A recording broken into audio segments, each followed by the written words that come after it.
One.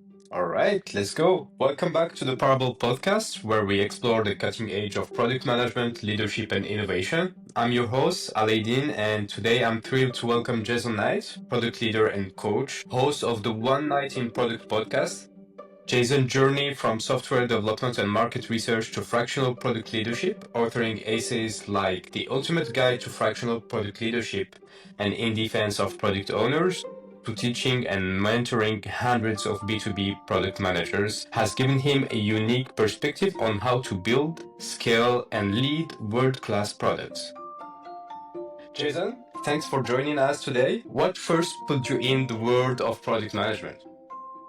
Well, first of all, thanks for having me. It's always good to, be on the other side of the microphone from time to time. What got me into product management? I mean, it's a well-studied story now. I kind of perfected in my own head, and I'm hoping that it's at least partly true as well. But like as you say, I started out as a software developer. I actually originally started out programming kind of green screen terminals because I'm that old.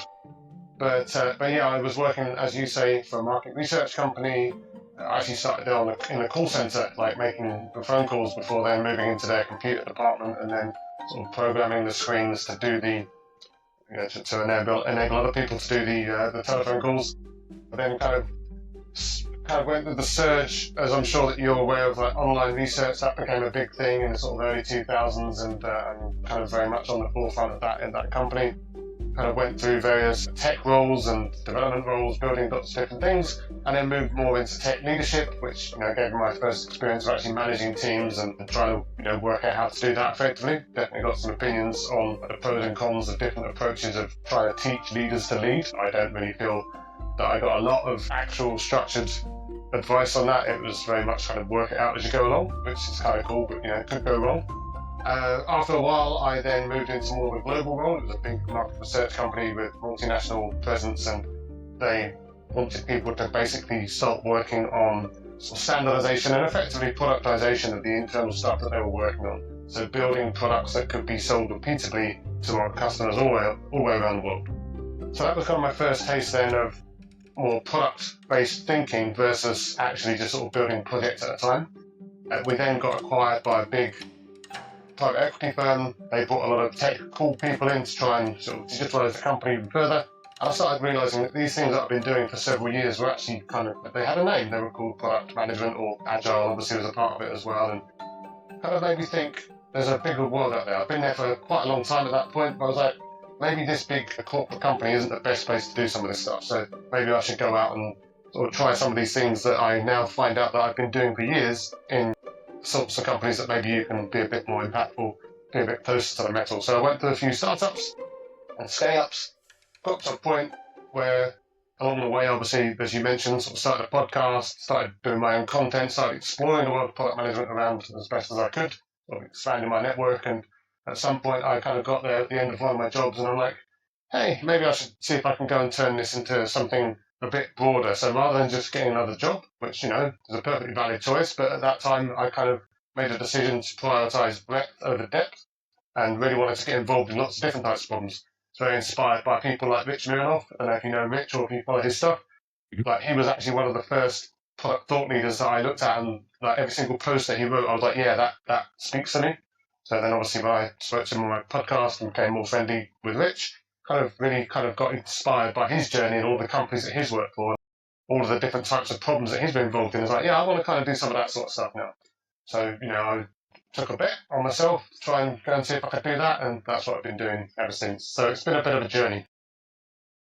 Yeah, it's a great journey, and I'm interested in your path, like from these corporate roles to founding like your own consultancy. Was there like a specific moment when you realized like fractional product management was your calling and this is what you wanted to do? So it was interesting. As I say, I came out of a job. I had a bit of runway. I could have gone to get another job, or I could have, gone the path that I did. And there were other paths that I could have gone down as well. So like I was sitting there at the time, feeling pretty good about, for example, the podcast that was relatively well received, growing reasonably nicely. Obviously, I've been doing content work, had a big network, and I was looking at, people like, Lenny and, John Cutler and some of these people that have kind of made a career not about, being a practicing product person, although John is back doing that now. But like at the time, very much more sort of being almost an advocate or a servant of the craft of product management itself. Like these people that could go out there and try to expand your mind or expand your thinking by bringing other people into the conversation or thinking about things from an outside perspective.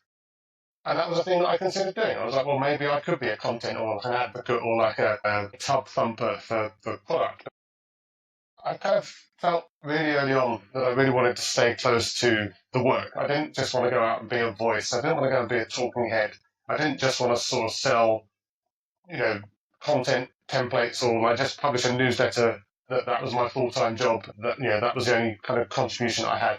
That's not to say that those things are bad. Like obviously there are people that do all of those things. They do them all really well. But I really wanted to stay close to the work. And I've spoken to content creators that do want to do that, and I've spoken to content creators that don't want to do that, and I've asked them the same question, like, do you feel bad about not being a practitioner anymore? And sometimes people are like, yeah, I worry about that all the time. And some people are like, I've stopped worrying about that a long time ago. Like everyone just has their own different things that move them. For me, being close to work and kind of getting involved with people on the ground floor and sort of working on a human level, that was always the thing that attracted me the most. So when I sort of looked at all the different options that I had ahead of me, now, I didn't know about Fractional at the time. There could have been a number of different things that I could have done specifically. But, I kind of did that thing that, frankly, everyone that decides to try this out, they all do. You post a thing on LinkedIn. Hey, everyone, I'm a Fractional or I'm a consultant or I'm doing whatever now. Hey, let's have a call or something like that. And they, get loads of, thumbs up and likes and stuff like that. And then, probably they even get some calls if they're lucky, but they kind of all then start to, worry a few weeks later when they keep posting about it and people they're not excited anymore because the people that have seen this are like, well, yeah, that's just what they do now. So you get that initial buzz of excitement from your community, from your network, from your friends, but that goes away and then you have to just keep doing the work. I was lucky, obviously, because I do have a decent network that I got a bunch of calls and people setting stuff up, and I was also then lucky enough, I guess, to kind of turn some of that initial stuff into work. Bearing in mind, as you say, like I came from a big corporate background for a long time, then worked for a few full-time jobs in startups. I had no expertise in selling myself as a consultant or like trying to generate pipeline or generate leads or close leads or manage leads. I didn't know how to do any of that stuff. I kind of had to work it out as I went along, which is fine, but not without risk. And I guess I was just lucky that because of the network size that I had, that I could get people in and start talking to people and start to work out what they needed that were things that I wanted. So, very producty in a way, like, what were their unmet needs? How could I serve those needs better than alternatives? All that sort of stuff. Kind of iterated on it, to be honest. Like, I didn't initially start off saying, hey, I want to be a fractional. I didn't really even know 100% what that meant at the time.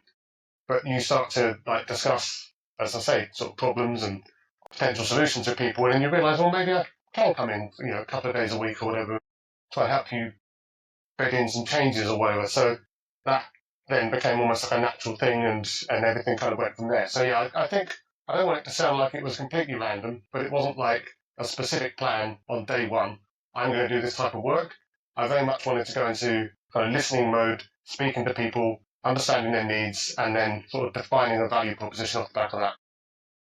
Absolutely. That's great. And for our listeners that they are hearing the term for the first time, what exactly is fractional product management? Yeah, that's you ask different people, you get different answers, right? But I think at its core, like in my opinion at least, a fractional role is, I mean, obviously it's kind of in the name to some extent, like you're part-time for a start. It's not like a parental cover or anything like that. It's like you're there, where you're working full-time for 6 months or whatever as a kind of as a fixed-term contract. I mean, they can be fixed-term contracts, but there's also kind of a level of part-timeness in there. So like you're there for 1 or 2 or 3 days a week. I've done 3-day-a-week contracts. I've done 2-day-a-week contracts. And the goal is to basically go in as a product leader to a company that needs product leadership, but maybe they don't need it all the time.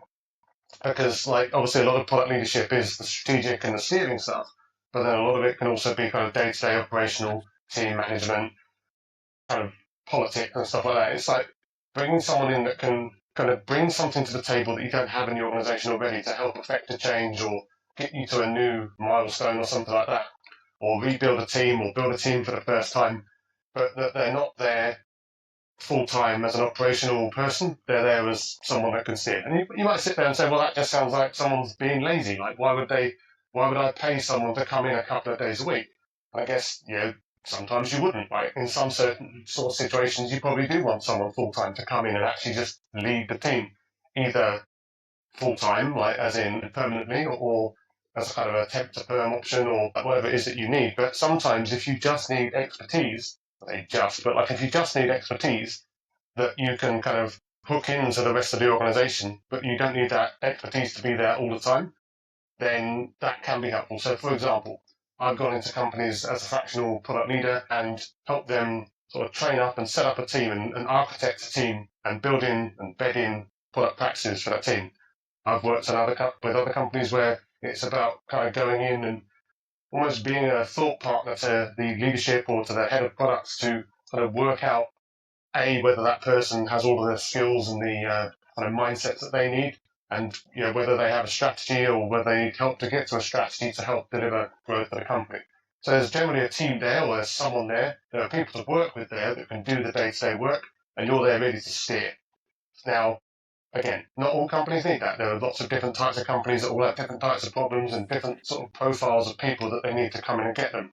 But if you need kind of top quality, decent, experienced talent that can bring something to the table that you don't already have, and whatever terms you then negotiate with them with regards to how much of their time you need, then that could be a really great way to get that expertise, either on a short-term basis or even longer term on a more kind of a advisory/retainer basis. But yeah, I think the biggest difference for me is kind of operational leader versus kind of, for want of a better word, I guess, thought leader or kind of thought partner that can steer but not do the day-to-day work, because you can't do 5 days of day-to-day work in 2 days, not even with AI. Yeah, absolutely. And you have written about the core characteristics of successful fractional product leaders: rapid onboarding, pattern recognition, and steering strategic outcomes without owning the day-to-day execution. How can those same fractional leadership traits be applied to data AI product management, specifically when you're brought in part-time to guide a data-driven product? How do you make an immediate impact on strategy and delivery for these teams? I think it's hard because you look at it and you say, for example, classic advice, you get the books like the first 90 days of, the 30, 60, 90 plans that people come up with. And you look at it and you go, well, some of the contracts maybe not much longer than 90 days, 3 months or whatever, or maybe they get to 180 days or whatever. But I've worked contracts that are maybe not 90 days, but certainly less than you could have. You don't have the luxury of basically sort of walking in and saying, right, okay, on week 1, I'm going to talk to the sales team, and then on week 2, I'm going to talk to this team, and then on week 3, there is a certain compression of timelines. Now, that obviously isn't easy, and that's where the pattern recognition comes in the sense that if you've worked with a bunch of different types of companies, then you start to notice things sooner. You start to be able to, work out maybe what doesn't smell quite right, or you start to realize what common interaction patterns that you see that you've seen in other places. And again, going back to Rich Mironoff, when I was speaking to him on my podcast a few years ago now, I think he kind of almost characterized it as within a few days, you kind of got it clocked as one of 5 different things. Yeah, this is company type B, it's got those main problems, and this is company type E, and so forth. But another thing, actually, and I think, going back to your question about, how to deliver impact is, trying to understand very quickly, or as quickly as you can. It's sort of like the joke about, when you go to prison, you have to hit the biggest person in the prison yard to kind of prove that you should be respected. Obviously, you don't want to go in as a fraction or anything and go and hit anyone, but, try and work out what the biggest problem is, the biggest, most on-fire thing that people agree with, whether it's around prioritization or communication, or people fighting each other, or there's a big project that's stalled or something like that. What's the big thing that you can get a fairly quick win out of to kind of prove that you've got any kind of game, basically? Because it's very easy, and I've seen this in the past, not specifically with fractals, but you see someone come in, a person comes into a company, a big new hire, big reputation, and they just seem to spend all their time not doing anything. They're just talking and thinking and pondering. It's like, look, I'm all for talking and thinking and pondering, but if you're in a company that's got any kind of struggles or like anything that does legitimately feel on fire, you do need to, buy time to do the pondering by fixing the biggest problem that's holding people back now. And again, that, to be honest, is something that I would recommend product managers in general do. Like, I don't think that just sitting there thinking about things and talking about things in abstract is always the right way to go. Sometimes you legitimately just have to get something out of the way so that you can buy yourself time and trust to then go and do the other things. Like, obviously, when people are, paying for a consultant, paying for a fractional leader to come in, there is an expectation because this person is, probably quite pricey, no one does it for free really, and because they do have experience and because they have done it before and because they're supposed to be experts, there is an expectation that you can get stuff done pretty quickly. And sometimes that expectation is maybe a little out of kilter with reality because, you can't do everything all at the same time. You do have to pick your battles, but that's another good thing for product people and why, maybe product people are quite good at this type of thing, or can be, is that, we should be natural prioritizers, right? We should be able to identify the problems, work out the biggest thing to solve next and a quick way to solve that or the most effective way to solve that and use our kind of product management mindset and skills to try and work out how to make that impact as soon as possible. So I don't just recommend going in and being completely random. Like, you still need to have some kind of thought process behind things, but like showing early impact as fast as you can, using your senses, your ability to sort of use discovery techniques on people to understand what's going on, getting that impact over the line as soon as you can so that you can then buy yourself some space to then make additional impact. But yeah, there's no 90 days about any of this. Like, you've got to start really crunching stuff down. I like to try and understand the company within like the first week or two. Like, that's not to say that I'm going to get it 100% right, but like, I want to have a really strong idea about the kind of the principal pros and cons, a SWOT analysis of like what's going on in a company and what's holding them back and what their priority areas are. I can always change it, but I want to have a first draft of that really, really soon because otherwise you just don't look credible because you're going in and you're just hanging out, getting paid a lot of money to do not much visible. You've got to make the work visible. Yeah, yeah, absolutely. It's like eating the frog first, right?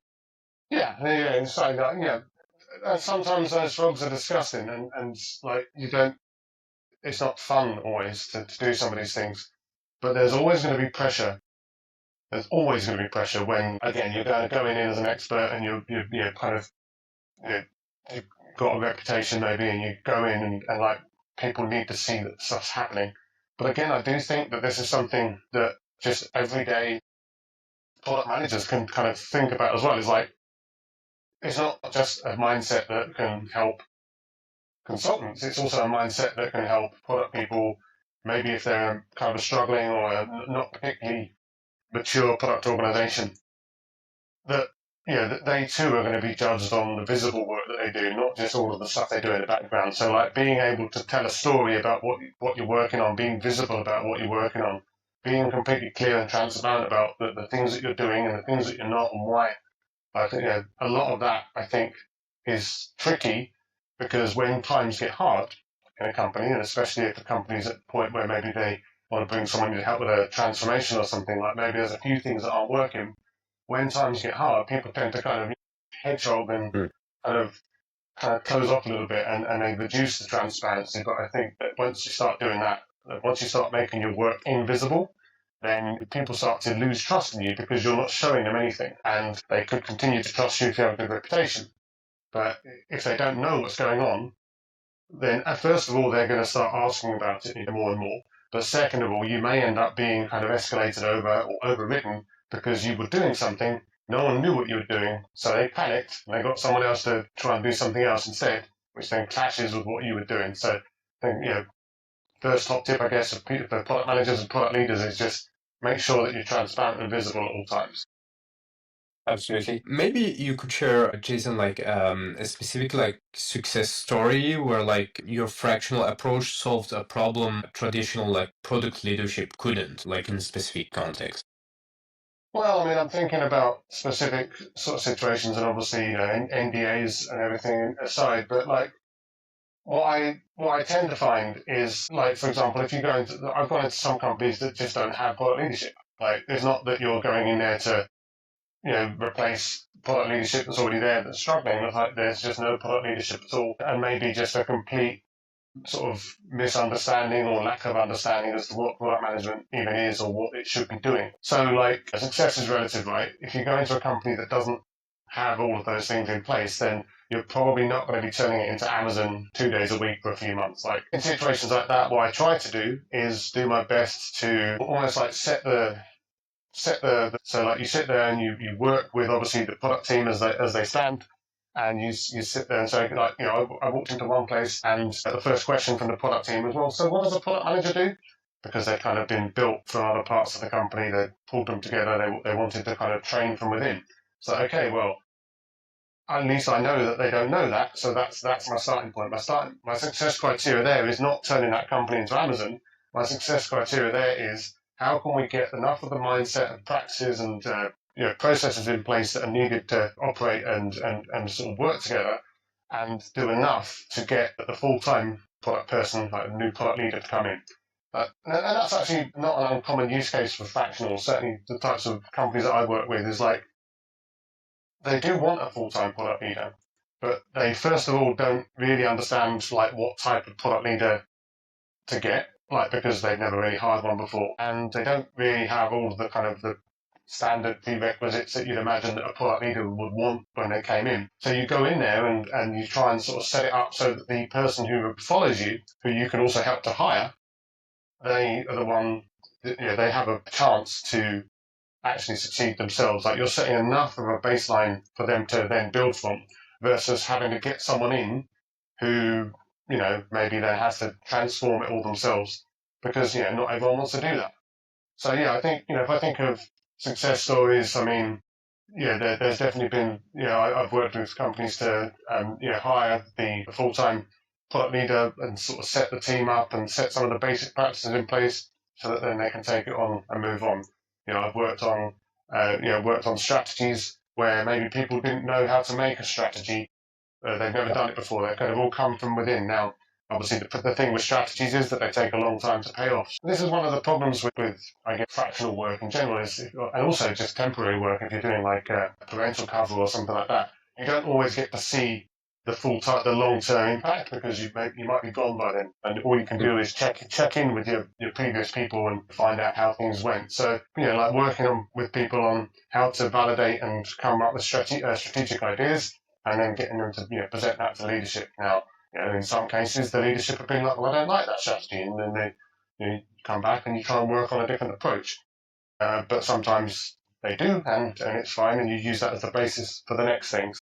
Again, I think a lot of it comes down to, like, how do you define success? If you're there for 2 days a week for 6 months, for example, you've really got to pick your battles. I've been working with a company around processes and practices recently, and a lot of it's just around basically communication and alignment around the organization, and we're putting things into place to help that company actually, just work, whatever the strategy is. Like, people should still know what's going on, why it's going on, the decisions that have been made, and like every single person in the company is bringing up certain issues, and you're like, okay, well, you need to get rid of the issue that people, that if everyone talks about an issue being an issue, that that's an issue. So fix that, move it out of the way, then you can work on the next thing. So a lot of it does boil down to what success looks like in the context of engagement. If that means setting up the team for success, building in some basic practices, and then hiring someone to take over and sort of take over from the relay, that's one thing. If that's evaluating the team that's there and helping them to either replace or upgrade or whatever it is that they need to do that team, or if it's working out what their strategy should be, getting them to that next milestone, and then either you stay on for more, or you hire someone to take it over and wave and go to somewhere else and try and find a different sort of problem to handle. Absolutely. And this is a great transition to our next segment. So I remember an essay that you have written. It was called "In Defense of Product Owners." And so, working with teams, you will encounter a lot of them, and you have championed the importance of empathetic language and the importance of lifting up aspiring POs rather than tearing them down. You also host the One Night in Product podcast and newsletter. So the question is, how did writing that piece and running your podcast shape your approach to creating content that truly resonates with and mentors the product community and these POs that look up to you right now? Well, I don't know if POs look up to me or not, but I think the point of that piece was... They did, because I look up to you, so, you know. But yeah, don't get me wrong, like I am very conscious of where this aversion to product owners comes from. Like, I know why. It's because it feels like you're adding too many layers into a process. Why do you have to have a person to talk to a person? You know, like, why do you have one person talking strategic stuff and then another person talking about the delivery stuff, and then you've also got the engineers, maybe you've got an agile coach or a scrum master as well. Like, it feels like there are too many layers. And I understand why people think that. And, you know, if in an ideal world, I would probably just have product manager for each thing, and I often advocate and probably have on the newsletter like that the engineers, the development team should take more of a role, of a leading role in kind of the delivery as well. So it's not an engineering team is perfectly capable, for example, of writing some of their own tickets or managing their own sprints or whatever it is that they do, or, you know, getting software delivered. They don't need a product person, or they shouldn't need a product person to hold their hand. But at the same time, I have worked as an engineer myself in the past. You know, I've definitely worked with a bunch of different types of team, and some of them do. They need to be kind of managed, and I don't think that it's right that that should be the case, but I also appreciate that in certain situations, it still is the case. And like wishing that it weren't the case is not going to make the issue go away. Yeah, people are talking about this. You know, people talk about product owners more from a kind of... Well, they talk about it in two ways. First of all, because it feels inefficient and like an additional layer that you don't necessarily need. And I'm very sort of sensitive to that, and, you know, I kind of agree with the concept, sort of thing that you might expect in larger companies where, you know, using safe and stuff like that, and that's obviously a whole different discussion too. But the other thing, and for example, this is when I was chatting to Marty Kagan about it when he brought out Transformed, when I interviewed him on my podcast, was Marty, you know, who various people have different opinions about. I personally find it difficult to disagree with a lot of what he says, but he's worried. He's worried that AI tools and, you know, the kind of the future of work is going to put people who are quote unquote just product owners in trouble because they're not going to have enough, you know, people aren't going to see enough value in them. Now, even if all of that's true, even if product owners are the worst job in the world and, like, you know, product owners shouldn't be, and if they're all going to get replaced by AI, etc., etc., etc., to your other point, I don't think it's worth, like, you know, rubbing it in their faces. Many product owners are doing an absolutely fine job, probably in quite tricky circumstances.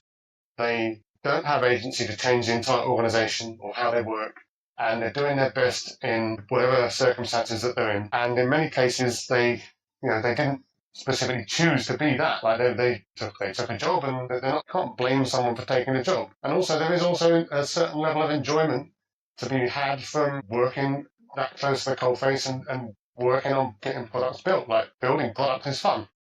Now, do I think that AI and all these other things that people talk about, you know, are going to make product ownership less secure? I think in some cases it could, because it depends on what value the product owners are adding, right? Like, if they're literally writing tickets, taking a document from some person, writing a ticket, putting it into a backlog and giving it a score, or making sure that they talk about it in the next sprint or scrum session or whatever, that's not the least automatable process in the world. Like, you know, you can imagine that even with the limitations of LLMs, that they could still do a lot of that work. So then the question is, well, what to do with product owners? Like, well, what do product owners do? And obviously, ideally, what you get product owners to do is you train them in some of the areas that they're not working on at the moment, and they eventually become product managers. Now, I would rather have a product manager who's spent time understanding how products are built than not, because it's helpful.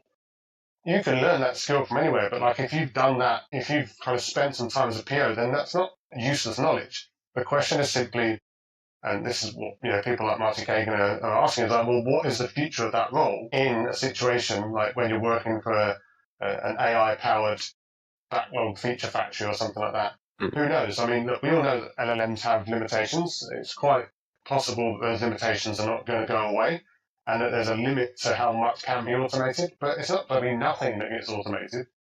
So how can POs continue to prove value? I think that's a really important question that they should be asking themselves. But again, I don't believe in shouting at product owners because they happen to be a product owner. Like, I think to your point around empathetic language, we should have a measured discussion with people. We should understand their own fears that they potentially have and understand their own motivations and whether they even want to come and do some of that product management stuff.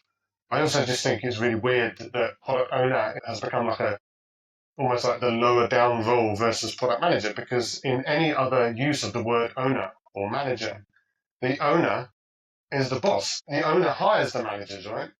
Managers don't hire owners. I mean, I know that it's a terminology that's come from Scrum and all that, but it just feels like a weird thing that's happened. There's like this flipping in our kind of neighborhood of like owners and managers. Like, the owner should be the owner.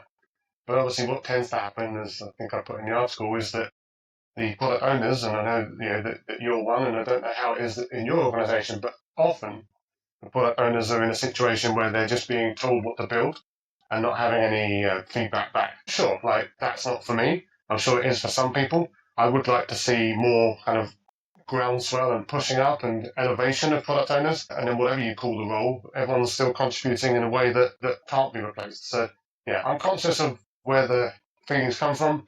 I'm conscious of the potential risks to the role in a sort of AI-powered future, but I'm also very conscious of the fact that these are real people with real goals and real emotions, and I don't believe that it's nice to make them feel bad about themselves just because someone else hired them for a role that they don't get to change. Absolutely. Absolutely. Very insightful. I think that, yeah, there are a lot of product owners right there that are trying to do actually product management, and they are really trying to go to users, to talk to them, to track their impact, even if they are like following Scrum, because this is the framework that is being used in the organization, or any other one. But I know that the term product owner is mostly popular in Europe and Asia because of the popularity of the Scrum framework, maybe a little bit less in the US because it's more product management and stuff like that. And this is quite great because you have wrote another piece called Product Management Isn't Dead, and it's not AI that's going to kill it.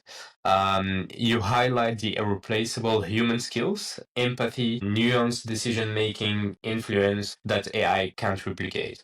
So, how do you showcase this uniquely human strength on LinkedIn, and what concrete steps would you advise other product professionals to take to stand out authentically in an AI-driven landscape, knowing your, I would say, British humor, satirical bits that you have on LinkedIn? How do you cultivate that? Well, I mean, first of all, just to say that the title of that post was very much a reference to the fact, like, look, there are so many people out there these days that are saying, X is dead, Y is dead, Z is dead in the age of AI, and massively hyping up LMs and massively hyping up the capabilities, all this stuff. Now, don't get me wrong, I am incredibly excited and love using all these different AI tools. I use them all the time for a variety of different reasons, just because they are good at a lot of stuff. But they're not good at everything. And again, basically, if you speak to people that know how they work and you kind of do a bit of investigation, you realize that there are probably some certain limitations. Like there's no actual intelligence in there that we can discern. Who knows what comes in the future? But now we've got some very, very capable, but still basically fairly limited in scope models, limited in kind of human imagination terms. But where I was going with that title is it's not that AI is going to kill product management. And it's not even that, or was it like AI is not going to take your job. It's not that product managers using AI are going to take your job. It's people that say that those things are true that are going to make your job go away because they will persuade people who don't know and have no way to check that these things are going to do more than they can, and therefore you don't need people. So like if I'm sitting there as a non-technical CEO of an organization, maybe struggling a little bit with headcount, or I want to make things more efficient, and I'm sitting there saying, well, why would I hire all these people? Or why would I keep all these people? Why would I hire new people in product managers or product owners or whatever? When these people on LinkedIn or Twitter or wherever, they're saying that I don't need those people because these tools do that now. So they won't hire people, and they will make basically bad decisions based on the promise of things that based on cherry-picked examples and kind of not really appreciating the limits of what these things can do. So that's what I mean by that. Like the people that kill product management are the people that say that it's going to die and persuade people that don't know that it's going to die. Yeah, but then, kind of coming back to the second part of your question, like how do you kind of, I don't know, maintain any kind of anything like authenticity, I guess, online when you're sharing content about this stuff? And yeah, you're right. Like I'm British, I've got a certain British sense of humour, certain irreverence, I guess. I like to find the gallows humour in things as much as I can. And I also like to call people out. Like, I don't know, again, if this is just a British thing or European thing, but like, if I see people making baseless or groundless claims, I like to, push back, not in an offensive way, but just to, are you sure about that? Or like, well, what about this? Or like, I don't think that people should just be able to say things about things that are probably not true and not be challenged. However, you can't just be a troll. You have to contribute valid questions and you have to be able to give thoughtful insight. And I think for me, that's the most important thing with all of the stuff that I do, even when I'm talking to people on my podcast, talking to other people's podcasts or writing stuff or commenting and posting stuff. It's like, whatever it is, it has to be grounded in some kind of insight. But it also has to bring your own personality to it in a way that actually contributes to furthering the discussion. So I don't ever want to be seen, and I hope that I'm not, and I don't think that I am, but I don't want to be seen as someone that kind of paints a too absolutist position. I often say, like when I talk about AI, I am one announcement away from being proved wrong about all of this stuff. Like I'm not the person. I don't know what's going to happen in the future. No one does. But all I can do is use my critical thinking and my investigate what I see from all the different places and the different people that are talking about it, and I can use that to form an opinion based on my understanding of technology and my understanding of the human condition. Now, if that's wrong, I will happily say that I'm wrong and move on. And I think if I think back to that product owner article that you mentioned, I think I referred somewhere in there to the fact that a while before I posted about product owners maybe in a slightly less flattering light, don't be a product owner, so it's like from like 2 years before or something. Now, I don't think that my fundamental opinions have changed, but what's changed is the fact that I've kind of realized that the conversation is deeper than I was giving it credit at the time. So like, I don't ever want to be seen as shallow, and also I don't want to be seen as inflexible. So if I'm writing stuff, I want it to have nuance, I want it to have humanity, and obviously I want it to some extent to have humour where appropriate, because we've all got to get through this stuff together, right? So I think it's important to bring your personality to things. I don't like seeing, and this is an AI problem as well, kind of identikit posts going up on LinkedIn in a specific format using specific hooks and buzzwords and stuff. I don't like people using AI to write posts. I know that there's different opinions about whether that's a good thing or not. I just don't, authenticity and humanity is all we have left. Anyone can go and ask ChatGPT or Claude or whatever to write a catchy post about product strategy or something like that. That's fine, but where are the real examples? Where is the nuance and where is the stuff that you've seen happen? Now again, NDAs and whatnot aside, like it's difficult to go into full details unless some stuff goes out into public, by itself. But like you can be as open and honest and realistic as you can within the bounds of whatever kind of contracts you've got signed, and just try and help people understand that their experience, whatever it is that they're experiencing, which may not be the same as maybe some of these kind of AI identikit posts, that there's someone out there that understands them, and there's someone out there that at least, even if they don't agree with what's going on in a particular situation, they at least empathize with the fact that, that there are different situations. And obviously most people do. Like whoever you speak to, you can speak to the most annoying kind of clickbait person on a one-to-one level, and they all know. They all know. But of course, what they're doing is they're optimizing for something which basically rewards the behavior of being kind of straight down the line, sticking to certain formats, using what works. And, I don't have any particular complaint about them doing that. But again, from my perspective, it's all about authenticity, So I try to bridge the gap to people on a human level and try and help them understand that everything's, even if it's not going to be okay, at least we're all in it together. Yeah.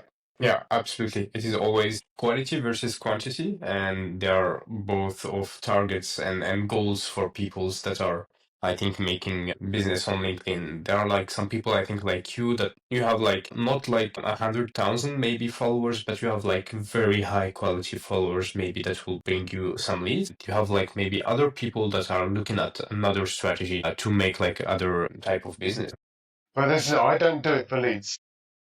This is an interesting, because like every now and then someone can, so I've got 28,000 followers on LinkedIn. So you're right, like I'm definitely no John Cutler or Lenny or Elena Werner, but I've got a reasonable crowd. I think LinkedIn doesn't necessarily show all of my posts to all of those people, but that's a whole different problem. And definitely I'm trying to work out different ways to reach people as well through like newsletters and communities and stuff like that, because I think that throwing all of your eggs into LinkedIn is a problem. But people sometimes come to me and they say, hey, I want to go and be a consultant or a coach or whatever it is they want to do. And they say to me, how can they up their game? How can they become a content creator? How can they build a following? How can they do X, Y, Z? And I'm like, look, if you want to do that, you should do that. Like, it's not a bad thing to do. Like, we should have more voices, and especially if they're not the same boring old middle-aged white guys as I am. Like, it's good to get different voices into the picture. However, don't expect that that's somehow going to save your business or create you a business. Like, for some people, it does. If you're sort of selling relatively low ticket items that are Exactly. kind of mass appeal, then absolutely you can see it yourself. People like getting people to comment on their posts so that they can send them templates and then hopefully buy other templates off them, whatever. Like, good for them. Like, what I sell is actually relatively expensive compared to what I would expect people to buy off of a LinkedIn post. So I'm not saying for a second that posting on LinkedIn isn't helpful as a kind of a credibility builder. Like if someone reads one of my posts, they agree with it, or they want to follow me because someone else recommended me because they read a post. Like, having a network is great, but I don't think that people buy me, buy my services over the back of one post or even over 10 posts. Me posting stuff, and most people that I talk to about this that are posting stuff, it's just there as a kind of almost like a sort of background noise. It's like when you see a Coca-Cola advert on the tube on the subway or whatever. Like, sometimes you'll buy a Coke, sometimes you won't, but you'll always remember Coke. You're not going to forget it. So I guess that's really my only angle with LinkedIn, is not to be forgotten. But I still have to go and find my own work. I still have to go and get referred to people or get recommended to people.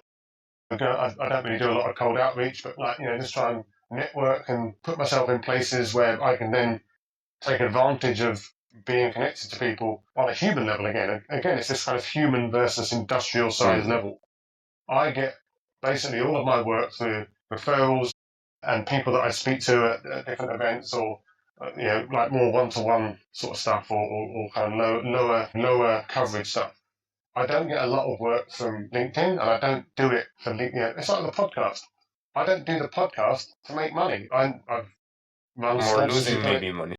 Oh God, yeah. I mean, you know it yourself, but Yeah. I've run the occasional bit of sponsorship on there when people ask. I always hate doing it. I hate listening to too many ads on podcasts that I listen to. So, but it's not a money-making venture for me. It's just a way for me to have good conversations, interesting conversations with people that maybe I wouldn't get to speak to as much if I didn't do that. That's the only reason. That's why my podcast is, if you look at the topics and you look at the types of people that are getting it, they're not always product people. They're not always they're not always focused on a specific, like this week we're doing how to get into product, and next week we're doing how to use analytics and whatnot. So no, I talk to people that I find interesting and hope that the people out there that work in product like I do will also find those people interesting. That's really the only reason I do it. So yeah, I agree. Like, just getting and staying in the consciousness is not bad at all. But if anyone's watching this or listening to this and thinking that all they need to do to kind of get more coaching or consulting leads is to just post more on LinkedIn, I think you've probably got a bit of disappointment heading your way. Your podcast is 4 years old right now. Yeah, coming up 5. Started in 22. Yes. and has featured some brilliant product minds. Which guest answer has most challenged or changed your own thinking about product management? That's an interesting question. I think if I think, I mean, there's been like 240 episodes now or something, Yeah. so it's difficult to pick your favorite child, right? Yeah. But I think one of the ones that I often go back to, and maybe it's relevant to people these days, obviously with the job market being as tricky as it is for many people.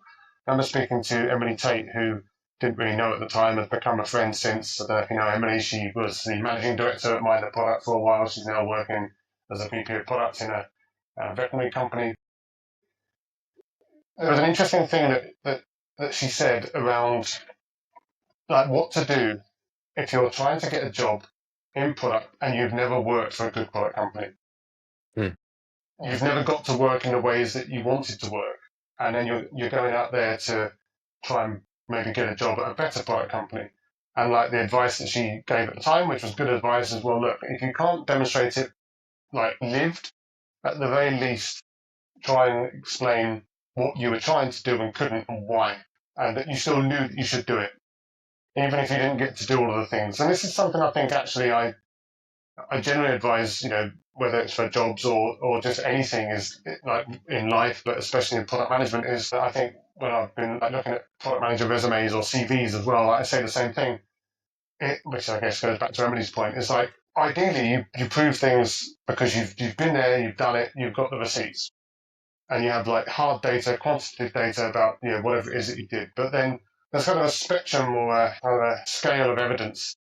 Now, obviously the worst evidence is just zero. Like you didn't even think about the thing, and then like you kind of in between, you've got all these different ways of saying, well, okay, well I didn't get to do the thing because of this, but these are the things I did do, and this is what I wanted to do. And that you've got to be careful that you don't look ineffective, but at the same time, at least it shows that you're aware and that you have the knowledge to do these things, even if you didn't get to do them because of certain circumstantial, kind of environmental factors. So that was always one thing that stuck out. When you speak to more kind of well-known people, like, you speak to Marty Kagan or, you speak to some of the April Dunford, like, great people to speak to, but obviously also they go on a lot of podcasts and they generally speak about roughly the same topics, and therefore you're probably less likely to be surprised. That doesn't mean they're bad, fantastic content, and I love talking to these people, but you're not really going to get a surprise because, you know what they stand for. They talk about what they stand for all the time. They write books about what they stand for. They're brilliant books, but you don't generally get to them. I do find myself trying to get a surprise out of them, like, trying to ask them a question that maybe they don't normally answer. And I remember once with April Dunford, I've had her on the podcast twice, and I was talking to her about obviously awesome, obviously a good book, and she had said something on Twitter a while ago about how she had like sent the book or been introduced to some famous author, marketing author, and sent them a book, and they wrote back and said that it kind of sucked. Oh no, I don't think they sent it. I think it was just a call or something. But basically, had a conversation about the book, and this famous person was like, "Yeah, well, that kind of sucks. This shouldn't even be a book." Like really gave it some bad feedback. And I just remember asking her about that, and she told a story about how, like, once she put the phone down, how disappointed she was, and this and that and the other, and how she then got all the guys' books and drew little moustaches on the picture of him on the cover, and then took the books to the charity shop afterwards so that he didn't get any money. Those are the kinds of interesting stories you like to get. Again, it's a humanity thing. Like, some people are so practiced that they don't have, it's not they don't have humanity, but they don't bring their humanity to the interviews. But if you can get humanity out of even quite high profile guests, I think that can be a little bit of an edge when you're talking to people because it helps you to see the person behind the talking points. Absolutely. Well, creating consistently content for now 5 years in a row, what is your process for keeping up and keeping your podcast relevant while managing like your consulting work and having like a real job on the side? How do you do that? It's hard. I mean, it is hard. I was chatting to someone earlier about this who themselves has a podcast and they were looking to work out new things that they could do. And I say, like, one of the things that I do find and have found with podcasts is that, motivation goes up and down, like it does with any project. Like, when you're 5 years in or nearly 5 years in, like every single episode isn't going to be like, sometimes you just, you're just in it, and that's not to say that I'm dismissing any of the episodes. I think all of the episodes that I put out stand and of a good level of quality. But sometimes it can be hard to motivate yourself, even with a good quality episode, because you're just like, oh God, I've got to keep going. And like you say, yeah, I do have a job. I've got to go and make money. I don't charge money for the podcast. I've got to go out and find clients, and I've got to, get money from my clients and get them to pay me so I can feed the children. These are things that I need to do.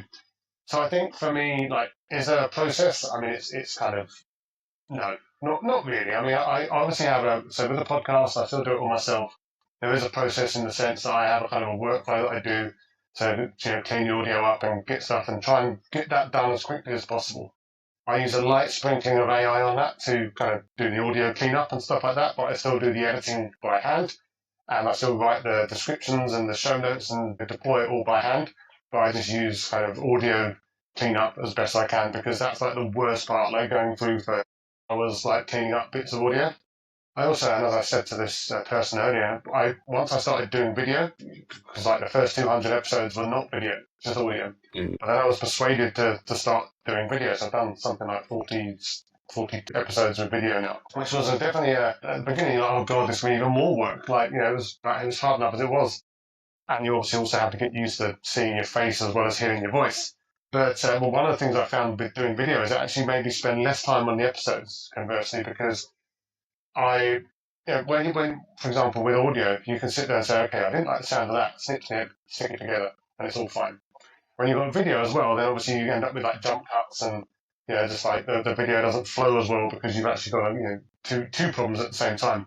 So it actually made me kind of a little less worried about ums and ahs and, little stutters and stuff like that, and kind of just leave more of it in, because it's too much effort to get it out in a way that looks good. I just don't have the time to spend as much time as I used to try and polish everything as best I can.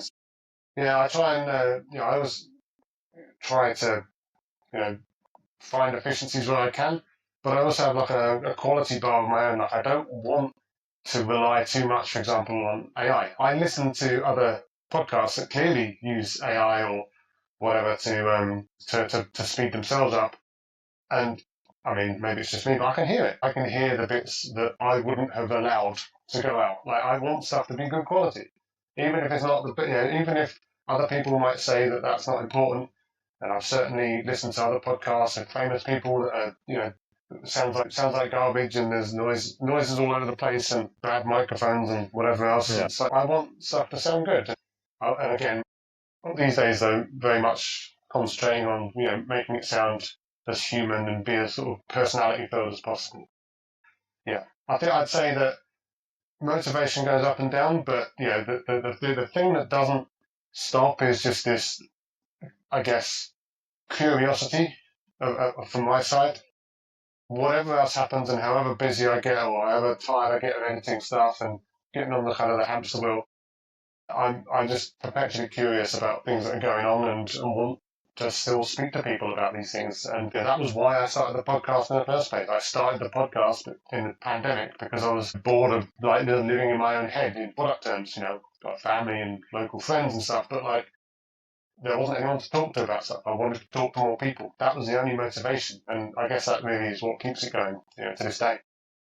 Absolutely. I think if there is something that AI could not replace is experience, and people bring real life experience. It's not just input and output, or and this is why I think podcasts are still like loved by everyone. It is because people bring up a real life experience and share real life emotions, and even if the mic is not good or the audio is breaking or the things like that, but you enjoy the fact that you're listening to people, and this is where AI could not replace that, I think. 100%. Yeah. So yeah, let's. That was a great conversation. We're coming to the end of this conversation, and we have a last segment called Future Trends and Closing Insights. And this is where we try to look at the future and try to have also your vision on how things are going to go in product management and involvement of AI in all of this. But if you have like to bet on just one emerging product management practice like becoming standard within 3 years, what would it be for you? Well, I guess the interesting question is whether it's something that I want to happen or if I just think it's going to happen. I think I'm going to err on the side of the latter. Like, what do I think is actually going to happen? I think, obviously AI is all over the place, right? Like, and again, we all know, anyone that's used it, we all know about the limitations, but I don't think that matters. Like, it doesn't matter how good things are if people believe that it can do things. So I do think, I mean, if I don't want to kind of split focus and, cheat and name multiple things, but I do think that we'll see more AI, for example, synthetic research, for example. I do believe we'll see more of that as people start to realize that at the very least it's probably better than talking to no one. I mean, obviously there are considerable downsides to relying on synthetic research, but at the same time, you could make a strong argument that it's better than doing no research at all, which is a situation that many product managers find themselves in. Obviously, I believe that things like AI summarization tools and action tools, like synthesizing real research, will continue to grow, and probably rightly so to some extent. And just generally the use of AI, like we've all seen the posts about vibe coding and vibe UX and all that stuff. I'm sure that there'll be vibe strategies and stuff coming out. I think there will be a lot of pressure for PMs to use these tools to go faster, and that's fine. I always want, I said to someone the other day, I've been trying to automate stuff for 30 years, more or less. I'm an old guy that loves computers, I've loved tech ever since I was like 6 years old. Been programming computers since I was 10. I love all of this stuff. I want things to be fast. I want them to be efficient. And I want product managers to be able to spend as much time as they can doing value add tasks rather than just grinding stuff out. So I think that used positively, these are good things. Like, it's good that people get to do some of this stuff, and if it can make teams more efficient, maybe it makes teams smaller. That's got other problems with it in the sense of, well, where do those people go? But I do think that there will be a general push for AI to kind of be used in a bunch of different parts of the workflow. My concern is that people will lose the skills that they need. Well, they'll either lose or they won't use the skills to basically apply some kind of critical thinking, which means that when we do come to the limitations of these systems, that people will either just accept stuff that comes out of them without asking any questions, or the work just won't get done at all because they won't know what to do with it. We've all seen the stories of things like vibe coding. Yeah, great, we can get the MVP up in 5 minutes. That's brilliant. Why not? Of course we should do that. It's a great way to test ideas. Do I want to push that into production? Not at all. I've used AI coding assistants, and as someone who's got decent coding experience myself over the years, I'm able to look at the outputs and say, oh, well, hang on a minute, that bit doesn't look right. Can you fix that for me? Other people are just going to push that straight out. There's all these stories going around social media about people's lovable apps being hacked or whatever that is. No. It's going to happen, and I don't think that's not the good result that I want. I want to see AI accelerating people and being used for what it's good for, but still have that level of critical thinking and kind of care at the end of it that means that people are still going to have confidence, not just in the AI tools, but in the product managers that are driving AI tools as well. Absolutely.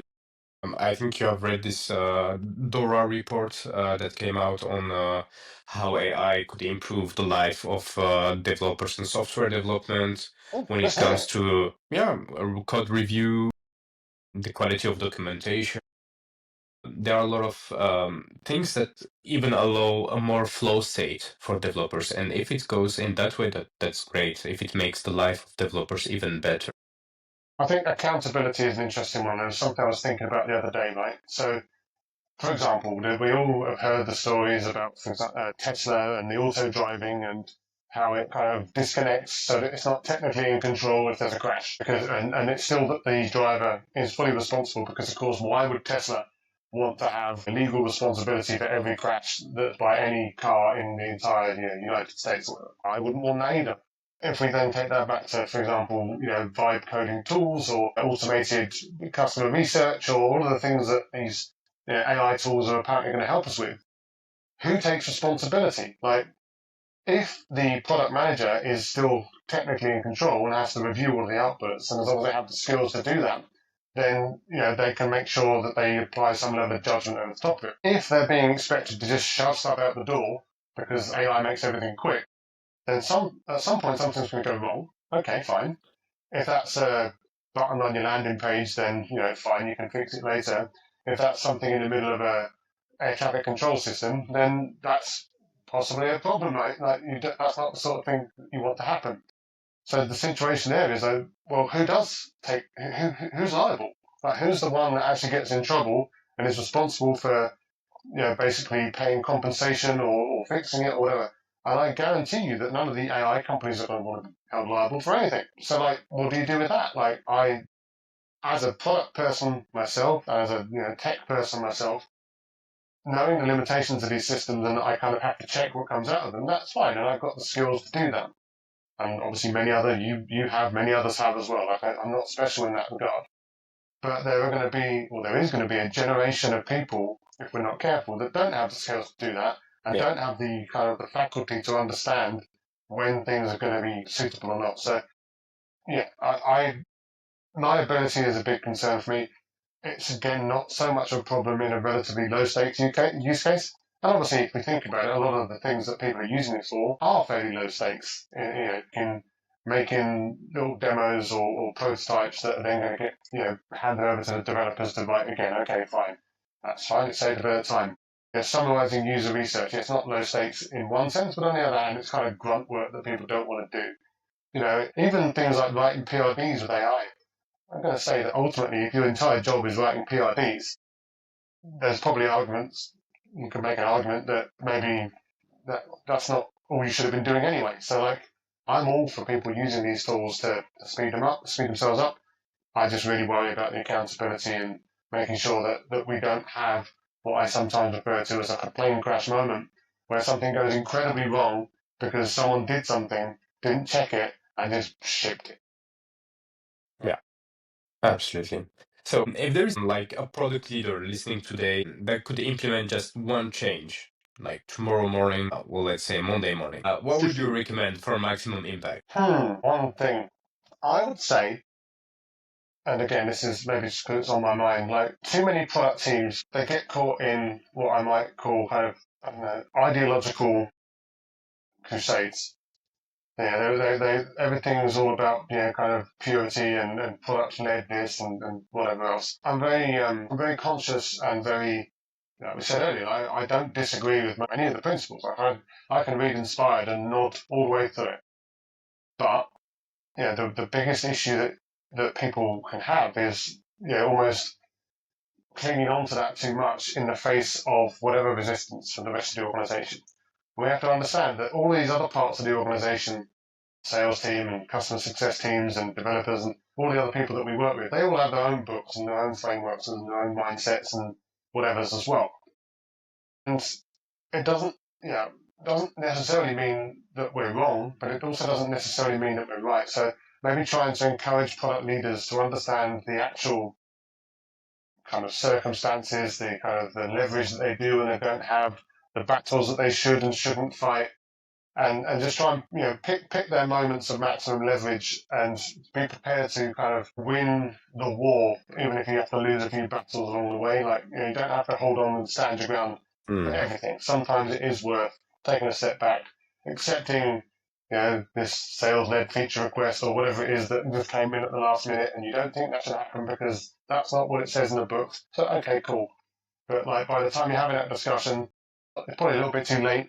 So maybe you just need to try and find a way to get through it and then make sure it doesn't happen next time, versus being really kind of stubborn and just kind of having arguments and being seen ultimately by the rest of the organization as kind of like a not a serious person because you're too busy hanging on to this kind of ideological version of what product management should be rather than actually just trying to concentrate on what you can do for the business. So, trying to understand the business context more, helping your team to understand the business context, and just making sure that you kind of pick your battles when it comes to like what you push on. Great. Well, time for our rapid fire round, Jason. Short answers only. Ready?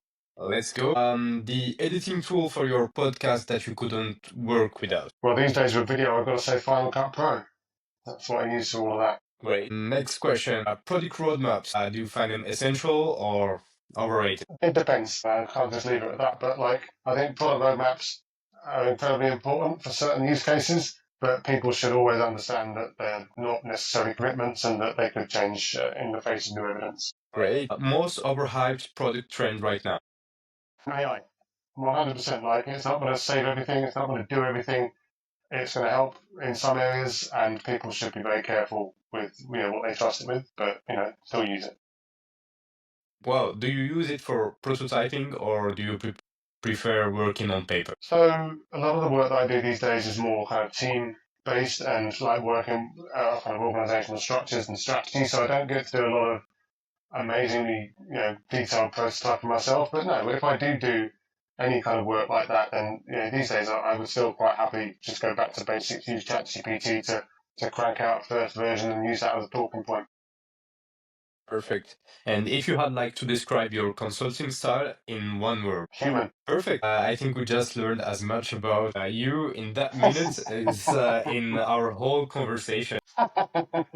So this conversation has been incredibly insightful, Jason. Before we wrap up, is there a question I should have asked but didn't? Is there a question you should have asked but you didn't? No, I think the questions that you've asked have all been very well thought through and insightful. So hopefully people get some insight out of that. And obviously I'll immediately think of something as soon as we hang up. But I think good job. Great. So for everyone listening who wants to continue learning from you, where is the best place to connect with your work? Well, I would say LinkedIn, because obviously everyone's on LinkedIn, but like I said earlier, it's not always guaranteed that LinkedIn shows you all the stuff, but still obviously delighted to connect with people on LinkedIn. I've also got a newsletter, obviously, in the podcast over at onenightinproduct.com, where you can get links to all of that stuff. So yeah, I'd obviously love to see people sign up and get my thoughts. I'm trying to write more because I kind of, again, with motivation, I kind of had a bit of a dip earlier in the year, but I'm trying to get at least one thought piece out one thought piece out a week, and then also a podcast episode out every week or so. There should be plenty of content. Always happy to chat about stuff, or if people have ideas or they want stuff discussed, or they've got a question they want to ask, I'm always happy to take that and try and write stuff about that too. So do feel free to reach out. Absolutely. And I saw also that the newsletter is also maybe coming back somewhere. Yeah. Yeah, okay. That would be great. I've kind of had an up and down relationship with the newsletter and just this idea, I'll be completely honest, I don't know how you feel, but I see these days there's just so much content. There are so many newsletters. These days there are so many podcasts. There are so many people writing on LinkedIn. And I think I said to someone relatively recently that it's like there are more people writing about things and talking about things than there are things to write or talk about. So there's obviously duplication as well. And again, on the one hand, that's fine. I want people to find a voice. That's what I did. I just did it before some of these other people, did. Maybe a smaller group of people doing it at the time. But that's why I started. I started because I wanted to find my voice. I wanted to find my people. And I 100% want other people to be able to have the opportunity to do that themselves. But on the other hand, you sit there and say, well, how is someone supposed to work out who to talk or, watch or read or listen to? There are just too many people doing it and feeling almost like I'm contributing to the problem. Well, on the other hand, I'm like, well, hey, at the same time, I do have things that I think that are sometimes interesting to talk about. I should probably keep talking about them, and if people keep reading and listening, then I'll keep writing and recording. But at the same time, if they stop, then I guess I'll go and be a farmer or something instead. But what with tariffs these days, I guess that's probably not the best idea either. I'll find something else to do in my time if I have to, but for the meantime, I'll keep going. Great, Jason. Thank you very much for sharing your wisdom today. To our listeners, if today's insight on fractional product management sparked ideas for your organization, hit subscribe, follow us on the Parable podcast, and until then, keep building products that matter. Life is too short for bad products. Enjoy your time with a human being and take care until the next one. Bye.